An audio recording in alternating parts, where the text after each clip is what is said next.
María José me pidió, si dentro de las discusiones que hemos establecido que al interior de GAM, en el directorio y en otras instancias, a poder discutir el concepto de democracia cultural. ¿Sí? Y cuando se presenta esta discusión, bueno, es un agrado poder hacerlo con ustedes, porque creo que es justamente el momento histórico para poder hacerlo. Y ciertamente lo que hemos visto en el último tiempo es que el concepto ha circulado con mayor fuerza en los últimos meses, ¿no? Quizás podríamos decir que es el año de la democracia cultural, ¿no? Y efectivamente lo es porque un eje político-cultural de este gobierno ha sido definido como el camino hacia una democracia cultural. Lo cierto es que la democracia cultural, como paradigma de las políticas culturales, no representa un enfoque completamente nuevo o desconocido para el quehacer cultural de nuestro país. Sin embargo, el reingreso, y esto lo quiero destacar, ¿no? El reingreso a la esfera de las políticas culturales ha dinamizado este concepto como un elemento inédito, llamémoslo así, en el último tiempo, ¿no? Y quiero destacar la idea de que esto es un concepto, ¿sí? Y un concepto tiene una historia, evidentemente, pero también, y esto es muy relevante discutir aquí internamente, es que los conceptos también construyen la historia. Porque los conceptos no son simplemente palabras, sino que por el contrario son también residuos teóricos, acumulan residuos teóricos. También contribuyen a prácticas objetivas y finalmente también ayuda a tomar decisiones políticas. En suma, y esto quiero destacarlo porque me parece muy importante cuando pensamos en la idea de concepto, es que ellos generan vivencias y sobre todo construyen horizontes de expectativas. Y yo creo que la idea de democracia cultural, como lo estamos viendo hoy en día, se nutre evidentemente de avances significativos en materia cultural que han sido desarrollados en el último tiempo, ¿no? Y sobre todo en la institucionalidad pública. Ha existido el concepto como tal en la literatura, en la reflexividad, ¿no? Sin embargo, creo que la aparición del concepto surge gracias a la sociedad civil, ¿no? Y sobre todo por los movimientos sociales. Hay que reconocer que esta discusión proviene históricamente de movimientos como el movimiento feminista, del movimiento indígena, de los pueblos originarios, pero sobre todo de las discusiones que como sociedad hemos ido elaborando en el último tiempo. En este sentido, la activación de este concepto no equivale, y esto quiero destacarlo aquí con ustedes, no equivale a dar por superados los desafíos que han marcado el trabajo de periodos anteriores, sino lo que estamos buscando, y lo que creo que es el camino que tenemos que elaborar, es dotarlo de un nuevo sentido que ponga en el centro conceptos vinculados como diversidad cultural, participación comunitaria y equidad territorial, ¿no? Y eso es un elemento fundante dentro de esta discusión. Lo que voy a trabajar hoy día, y lo que voy a exponer, mejor dicho, está en base a tres momentos. En primer lugar, haré una breve historia del concepto de democracia cultural para posteriormente discutir con ustedes cuatro tesis sobre cómo estamos experimentando la democracia cultural hoy. Y finalizaré esta exposición discutiendo algunos de los desafíos que la democracia cultural situada nos está exigiendo en el presente. Y esta idea de democracia cultural situada, que está en relación con el seminario, me parece un elemento interesante y relevante de discutir y que espero que aquí elaboremos un poco ese elemento analítico, ¿no? Partamos entonces por la breve historia, ¿sí? Una de las cosas que a mí siempre me gusta decir en clases con mis estudiantes es que la acción de las políticas culturales ha estado presente desde siglos. Es decir, el actuar que el poder ha tenido en el ámbito cultural, entendido como una esfera compleja, ha estado siempre presente en la historia de la humanidad, ¿eh? Lo único diferente es que su reconocimiento, su teorización, su práctica como política pública es propiamente del siglo XX. Y esto es un elemento fundante para poder discutir, ¿no? Recordemos algo de historia, ¿no? Si ustedes recuerdan, en la Revolución de Octubre de 1917, ¿no?, ahí se instala la primera gran pregunta por la instalación de una política cultural dirigida por parte del Estado, ¿no? Es más, ¿no?, dentro de esta lógica iniciática de la Revolución Rusa, uno de los fenómenos importantes de esto fue la emergencia de los prolet cult, que no sé si ustedes lo conocían como elemento histórico, ¿no? Prolet cult, que como movimiento, ¿sí?, lo que buscaba era rechazar la herencia cultural burguesa del siglo pasado y darle a las y los trabajadores un rol fundamental en la participación, junto con las y los artistas, en la construcción de una nueva cultura y política en el contexto soviético. Es más, y esto quiero destacarlo a nivel histórico, las primeras insumos, los primeros elementos de discusión de las políticas culturales y la lógica del Ministerio de las Culturas no proviene del contexto occidental como lo hemos entendido históricamente. La evidencia histórica señala de que ya el año 44 Polonia, en el contexto de la órbita de la Unión Soviética, ya había creado un Ministerio de Cultura. El 53 lo hace la Unión Soviética, Yugoslavia y Estonia. Y el 54 lo hace Bulgaria, República Democrática Alemana también, ¿no? Sin embargo, lo que hemos observado es que la historia occidental, ¿no?, ha fijado la invención de las políticas culturales en Francia el año 59, como ustedes sabrán bien, en el contexto del Ministerio de Asuntos Culturales, ¿no?, de Francia, ¿no? Y desde ese momento, desde esa supuesta invención francesa del Ministerio de las Culturas, el Ministerio de Cultura, es que surgió una idea fundamental y que nos ha regido hasta hoy, que es la idea de democratización cultural, ¿no? Y esta idea de democratización cultural ha sido el paradigma probablemente de acción cultural política más importante en la historia del siglo XX en el contexto occidental, ¿no? Y que se describe como esta idea de democratización cultural, como un modelo de política cultural que busca favorecer principalmente el acceso a las obras artísticas legitimadas en la mayor cantidad de ciudadanos y ciudadanas posible, ¿no? La primera gran tesis que tuvo la idea de democratización cultural era poder establecer el acceso masivo a las grandes obras de la historia producidas evidentemente por el contexto occidental europeo, ¿no? Pero esto está enmarcado, queridas y queridos, en los fenómenos de la modernización capitalista. No podemos entender la idea de democratización cultural si no lo situamos en el contexto de la modernización capitalista. Porque, en base a eso, la definición del canon de la calidad artística va a ser regida, establecida y construida en base a élites gobernantes y dominantes culturalmente.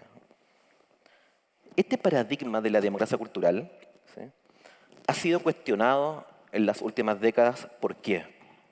Porque se dice que refuerza los valores y las lógicas de las culturas hegemónicas, ¿no?, así como también por reproducir las desigualdades culturales históricas de sociedades como las nuestras, ¿no? La evidencia que se ha encontrado y levantado en el mundo, ¿no?, y sobre todo en Chile, y yo me he dedicado a la investigación empírica sobre este tema, ¿no?, y hace poquito publiqué un artículo, o sea, quien quiere lo puede buscar, sobre este mismo problema, ¿no?, demuestra que históricamente el paradigma de la democratización cultural ha exhibido alta inequidad en el acceso a bienes y servicios culturales, algo que sabemos y que ha sido una discusión eterna, ¿no? Pero también lo que produce este tipo de paradigma es la concentración de oferta proveniente de las jerarquías artísticas.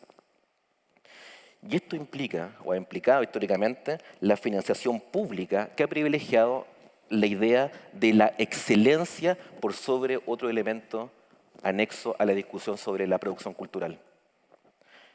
Y esto también se ha vinculado fuertemente con el reforzamiento, la idea de la democratización cultural, a que las industrias culturales son el motor de la circulación cultural de aquellos que no logran acceder a estas obras de excelencia que se han definido dentro del contexto de las políticas culturales.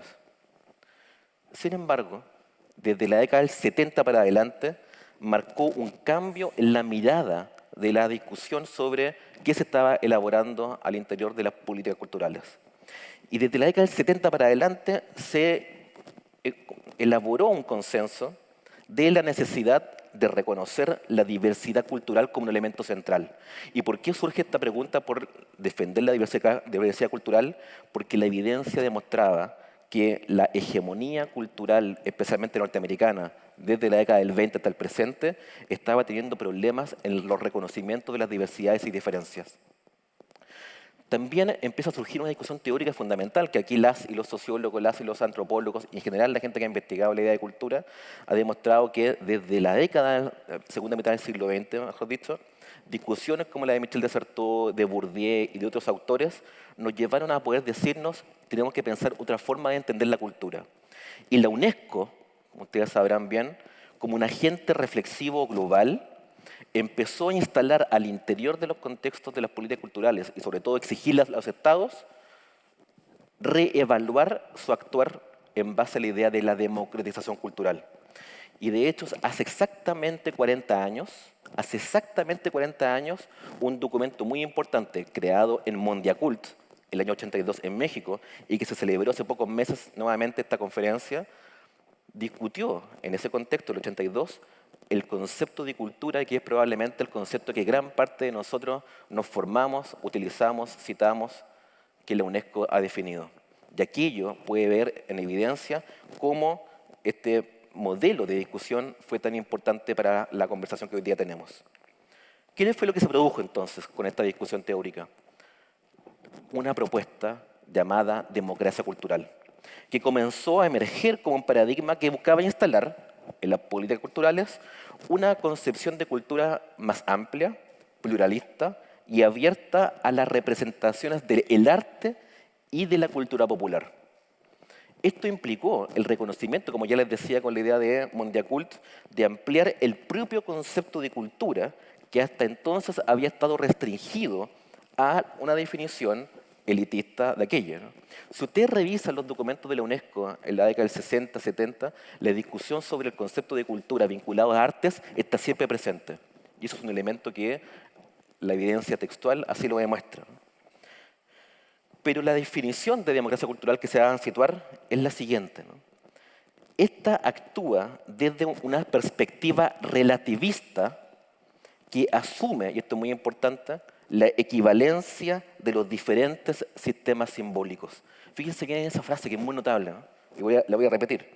La democracia cultural actúa desde una perspectiva relativista que asume la equivalencia de los diferentes sistemas simbólicos y busca poner en valor a las formas locales en su diversidad y singularidad.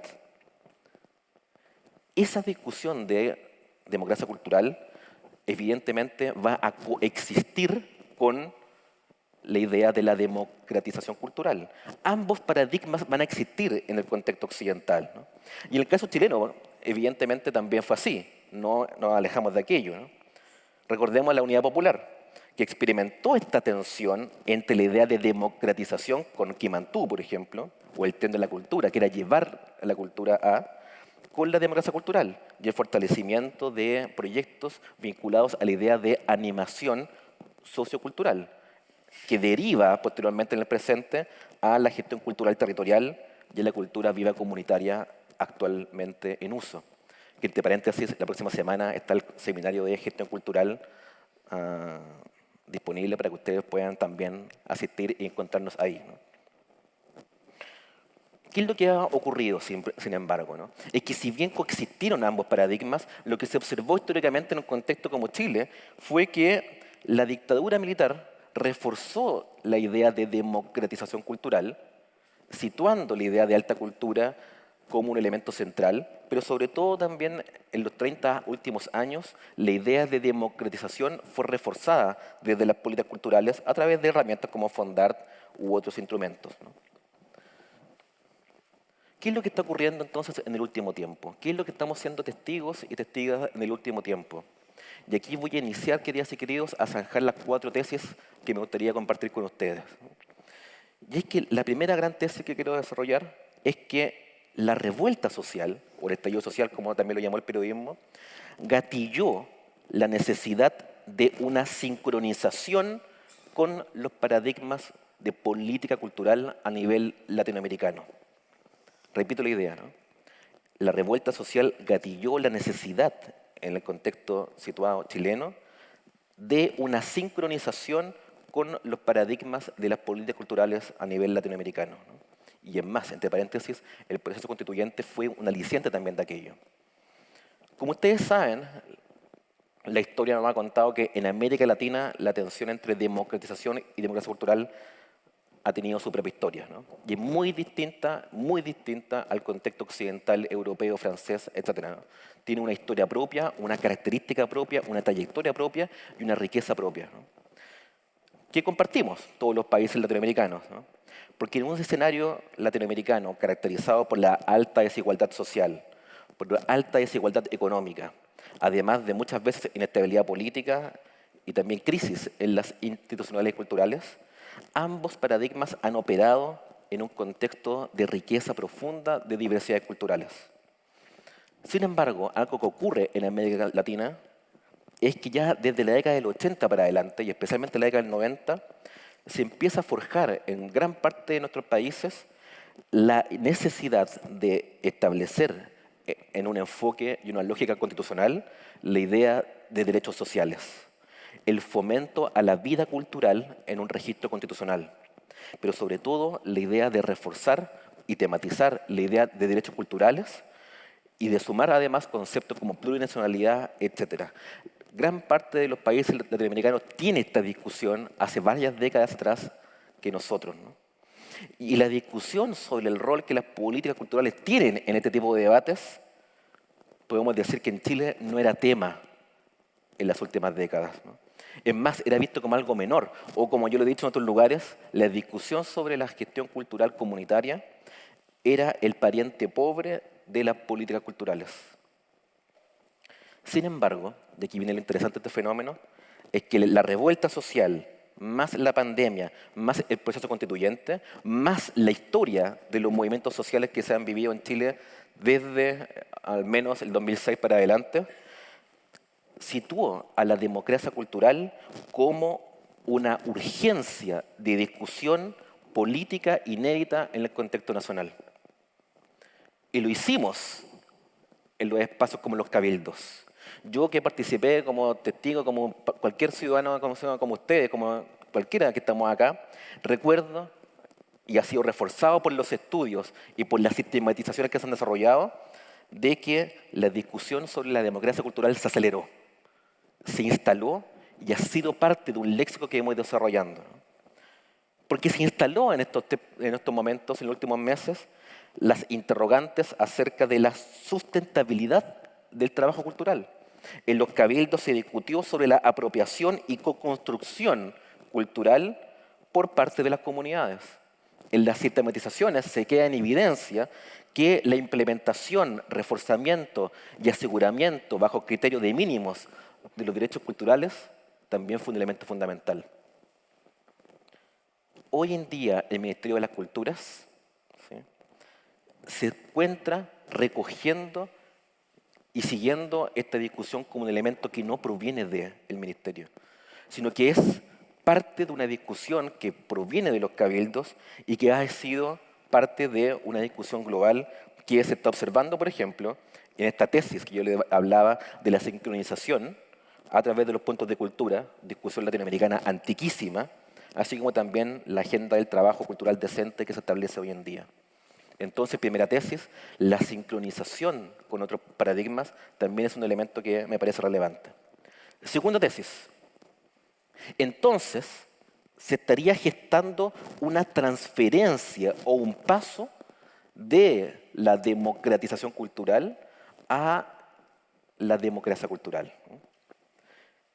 Y lo cierto es que esta tesis requiere comprender de que ambos paradigmas pueden convivir, evidentemente. Tienen que convivir, en eso no hay duda alguna.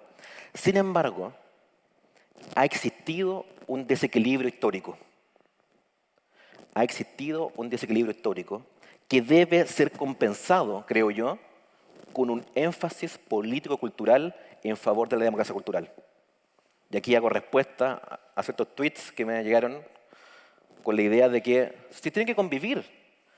La tesis que yo tengo es que el desequilibrio histórico que se ha evidenciado no es posible de revertirse si es que el paradigma de la democracia cultural no se refuerza con una decisión política y cultural dirigida y discutida dentro de la historia que hemos vivido recientemente. Este paso, este cambio, no es un paso abrupto, es siempre difuso, pero es programático. No puede ser de otra forma, uno podría decir, ¿no?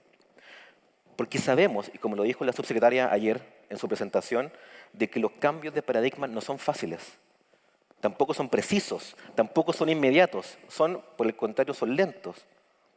Requiere de fuerzas políticas, sociales y culturales que necesitan decantar, necesitan estar parte de esta conversación, ¿no? Y es más, ustedes podrán decir, Chile, estamos viviendo esta idea de paradigma de la democracia cultural como si fuera algo propio, ¿no? No, ¿no? Desde el 2018, al menos 2015 para adelante, en países como los que yo conozco por circunstancias biográficas, el año 2018, por ejemplo, y ustedes lo pueden revisar, se redacta por instancias de participación cultural el Manifiesto por una Democracia Cultural en Reino Unido, ¿no? Que lo redacta el Movimiento por la Democracia Cultural. Ese mismo año, en Inglaterra, se publica un famoso informe que también lo pueden revisar, que se llama Hacia una democracia cultural, promoviendo las capacidades culturales para todos, redactada por el Instituto Cultural de una universidad que se llama King's College de Londres y que ha ido gatillando también esta discusión por el concepto de democracia cultural. No es un paradigma único nuestro, es un fenómeno cultural de necesidad que se ha ido elaborando para poder pensar las condiciones contemporáneas que el mundo de la cultura está viviendo. No es un elemento que emerge en el presente como si nunca haya existido, ¿no? Me atrevería a decir entonces de que hay un diagnóstico general. Se han gestado cabildos, encuentros, discusiones en política cultural de la pertinencia histórica de la democracia cultural. Y esto creo que es un elemento también importante que quiero conversar al final de esta presentación. Hay una pertinencia histórica, aparentemente. Esto me lleva al tercer punto, mi tercera tesis que quiero elaborar y que probablemente sea la que algunos están esperando en esta conversación. A pesar de que el paradigma de la democracia cultural se refuerza, indudablemente esto exige alcanzar un equilibrio entre el ejercicio de la democracia cultural con la creación y la vida artística cultural. No podemos prescindir, evidentemente, de la idea del derecho a la diversidad cultural, a los territorios, a la diferencia, sin la creación y la vida artística cultural, ¿no?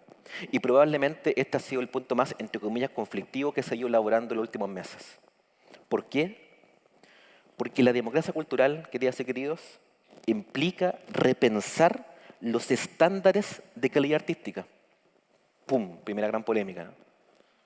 La democracia cultural implica repensar los estándares de calidad artística y evaluar los estándares de calidad artística, de excelencia artística, está vinculado directamente con cómo se financia, qué se financia y por qué desde el Estado. Y esto es una discusión situada en el paradigma y no es una invención de la ministra de que se le ocurrió cuando se despertó en la mañana. Es parte del problema, es parte de la discusión, ¿no? Investigaciones que yo he liderado con otras colegas y otros colegas, hemos advertido que cerca del 14% más o menos de la población, de las y los chilenos, accede recurrentemente a obras consideradas como artísticas dentro del canon artístico. El acceso a museos, galerías, teatros, espacios de danza, conciertos, etcétera, está siendo cada vez más claro de que no está dando respuesta a las necesidades sociales que estamos viendo en el presente. Y esto es el nombre de un problema. Y esto implica, por ende, pensar las políticas culturales ampliando o reconociendo el vector social del arte. Porque las formas del arte, las lógicas artísticas, las interrogantes artísticas, tienen que estar en relación dentro de este nuevo paradigma de las preguntas por la equidad de género, por las injusticias territoriales, por las libertades sexuales, por la sostenibilidad ecológica, por la pregunta por la salud, por una serie de otros elementos que están involucrados.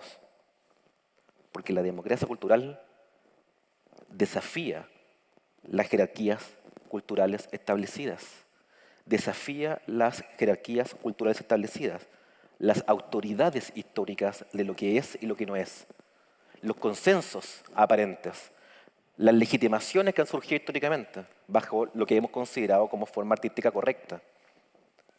Y esto implica entonces valorar como hemos visto ayer en el seminario, valorar los procesos antes que los resultados definidos por el canon. Valorar los procesos antes que los resultados definidos por el canon. Sin embargo, y esto quiero reforzarlo acá, el imperativo de este fenómeno es que se debe velar porque el ciclo del ecosistema artístico, producción, distribución, recepción, tiene que ser fortalecido, evidentemente, pero tenemos que aprender a convivir con las expresiones identitarias, con las expresiones culturales de personas y comunidades que históricamente habían sido prescindidas por la política pública. ¿Y esto significa co-crear? Sí. ¿Significa promover las creatividades de todas y todos? Sí. ¿Significa fomentar la participación? Sin duda. Pero implica sobre todo, creo yo, repensar las raíces de la injusticia social y cultural histórica. Las brechas culturales y territoriales que hemos vivido en Chile son terribles. Lo vimos ayer con la presentación de la compañera de SACO. ¿Sí? Vimos el problema territorial que tenemos en Chile. Porque en la medida en que nos preocupamos por las brechas territoriales y culturales históricas, podemos enriquecer y estabilizar las comunidades, los territorios y hacer justicia cultural. Muchas gracias. Y esto exige, y esta es la última tesis para ya ir cerrando, esto exige entonces, y esto es un llamado, es una invocación, a pensar una democracia cultural situada. Porque no es una democracia cultural copiada a la francesa, o copiada a la brasileña, o copiada a la inglesa, sino que es pensada desde la condición histórica que estamos aquí situados, ¿no? Y por eso un seminario como este tiene esa pretensión, ¿no? Porque la democracia cultural situada, ¿a qué aspira? ¿No? A la resolución de los conflictos sociales, reforzando las capacidades deliberativas de las personas y colectivos a través del arte, sin duda. También favorece el despliegue de la sociabilidad y los conocimientos que la vida comunitaria construye a partir de la interrogante artística y cultural. Esto es también muy importante, que también lo vimos ayer y que me parece muy fundamental, ¿no? Pero sobre todo, y esto es un elemento muy fundante, es que lo que busca es fortalecer la convivencia social desde el respeto y la valoración de las diferencias culturales.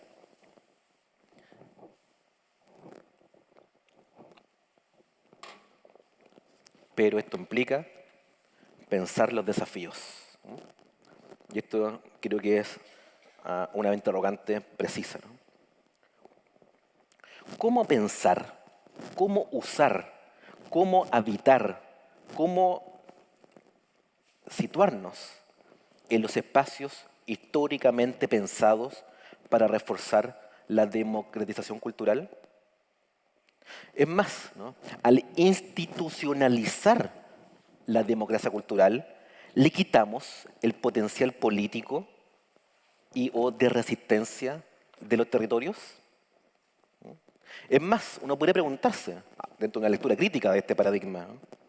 ¿Reducimos o se minimizan los conflictos sociales de sociedades como las nuestras a través de un paradigma de la democracia cultural? ¿Se minimiza la rabia con este tipo de paradigmas? ¿Se minimiza efectivamente la injusticia? ¿O más bien a través del arte y la cultura acallamos las voces críticas? A nivel teórico, ¿no? ¿Es una nueva forma de gubernamentalidad la democracia cultural? Es decir, ¿no es o podría ser también una nueva forma de control social? Y aquí me refiero a Foucault y toda la idea de la gubernamentalidad en las políticas culturales, ¿no? Le hace Judy Miller, ¿no? La compañera aquí que he visto está, ¿no?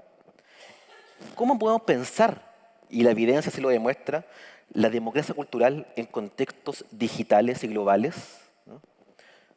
¿Cómo podemos pensar la democracia cultural en contextos digitales que se sitúa como gran parte del nuevo fenómeno social que estamos viviendo y que la pandemia radicalizó que estamos viviendo hoy en día? Donde además la experiencia digital y global no es situada, es rizomática, es completamente azarosa en su complejización y en su configuración cultural. Es más, esta es una pregunta difícil, pero hay que discutirla. ¿Es adecuada para los tiempos, para los espacios y las sensibilidades del presente en Chile? Sabemos que la pregunta por la democracia cultural es un desafío a largo plazo.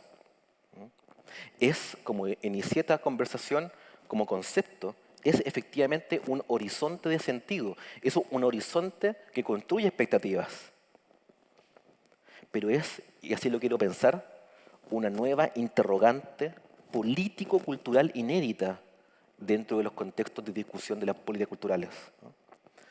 Y es una discusión teórica, política, experiencial y proyectiva en la cual ustedes y la sociedad chilena está siendo protagonista de esta discusión, ¿no?